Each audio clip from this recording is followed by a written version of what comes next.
if I'm still single at the age of 40, in 20 years when I turn 40, I am gonna have an even longer list. I don't even have a list now, but if I'm 40 and still single, I'm making a list at midnight on my 39th birthday, okay? It's gonna have stuff on there that's real specific too, because if I've been dating me, perfection, for 40 years, then you gotta be perfect too. I'm gonna be like, oh, the second toe is longer than the big toe? Can't date him. How many boats does he have? Just one. Can't date him. If he has kids and the kids are ugly, I definitely can't date him, because the sperm is lacking, babe. It needs to be perfect, truly perfect, for me to date you at 40 years old. Oh, speaking of children, yeah. You know, I think she's telling the truth about women with the modern woman mindset. They really believe that as they age, they're perfect or they become better. And that's because they become more stable. They tend to make more money at 40 than they did at 20. These days, they're buying their own properties in their 30s and they're doing it alone. So they believe that they're more valuable. When as a woman, that does not make you more valuable, because we're not judged by our money or 401k.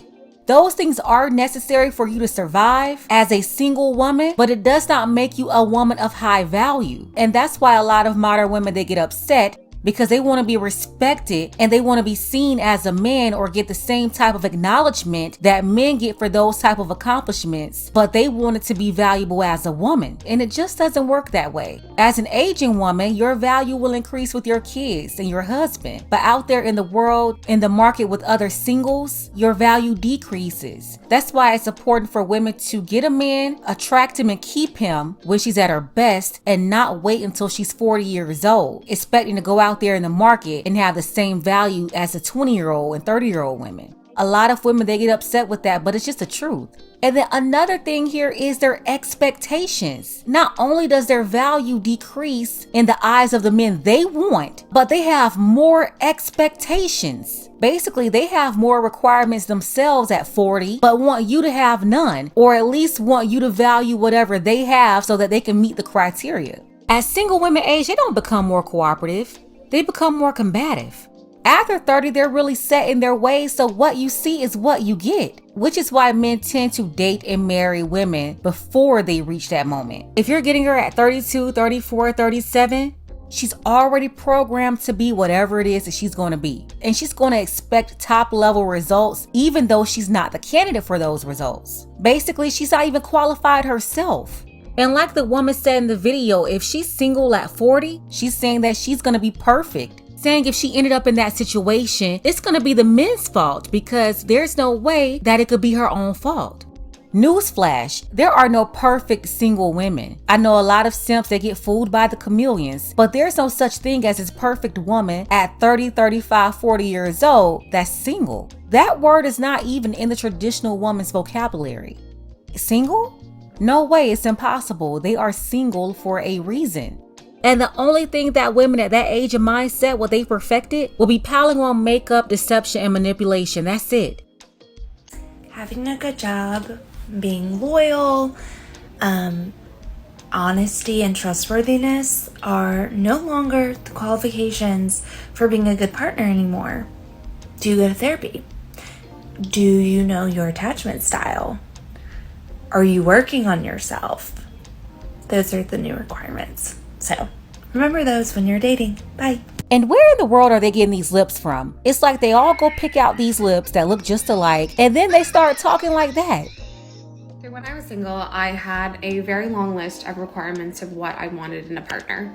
What I found was happening was I was dating people who did check off some of that criteria, but it wasn't the criteria that mattered the most to me. And so my therapist went through an exercise with me where she audited this list of requirements. What she said was she noticed a lot of her patients had attributes like tall, funny, dresses well in the same list as kind, has a good relationship with their family. And fundamentally, these two buckets of attributes should not be weighted equally. So what we did is we split these attributes into two different categories. The first one being requirements. These are non-negotiables. I will not pursue a relationship further with a person who does not meet this criteria. And the second being the nice to haves. There's obviously a weighting within these ones as well. I would prioritize someone who dresses well versus someone who is over 6 feet. But these are not deal breakers for me, and I am willing to give someone a chance as long as they meet their requirements.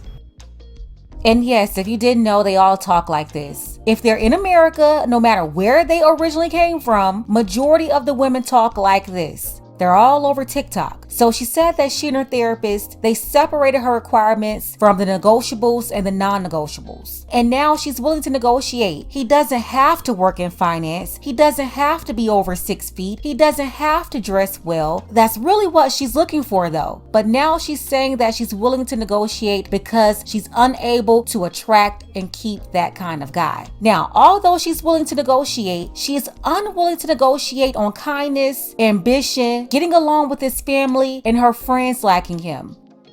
Her friends having to like him totally blows me away. And that's how I know that she's not really ready for a man. Why do your friends gotta like your man that will one day become your husband and the leader of your family? Your friends? She didn't even say that her own family or her father had to approve of him. This woman just said her friends must like him. And that right there tells you a lot about the modern woman's mindset. They want the men that the other women like too. It's all about impressing friends, and for them, it's not about building long-lasting, healthy relationships. It's about being in competition and making sure that she's with someone that her friends certified, someone that they would want to be with too. That's a non-negotiable? Your friends gotta like them? So I'm 28 years old and I just got out of a 5-year relationship and I am now single.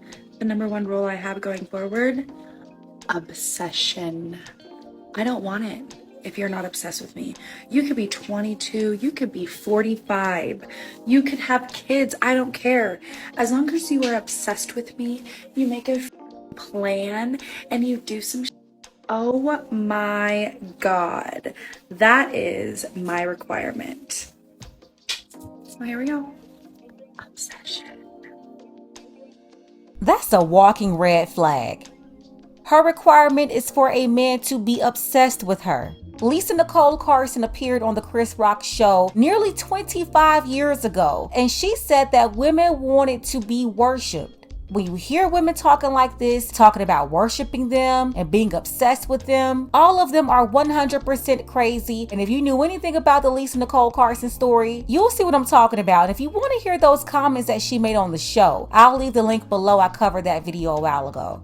But yeah, she's a red flag. And ma'am, if you don't get your mind right in the next 10 seconds, the wall is about to come for you and you're going to hit it hard. But yeah, let's go ahead and get the conversation started below. What do you think about the single women out there? They believe that they're perfect, and they really believe they have nothing to do with not being able to find the man they're looking for.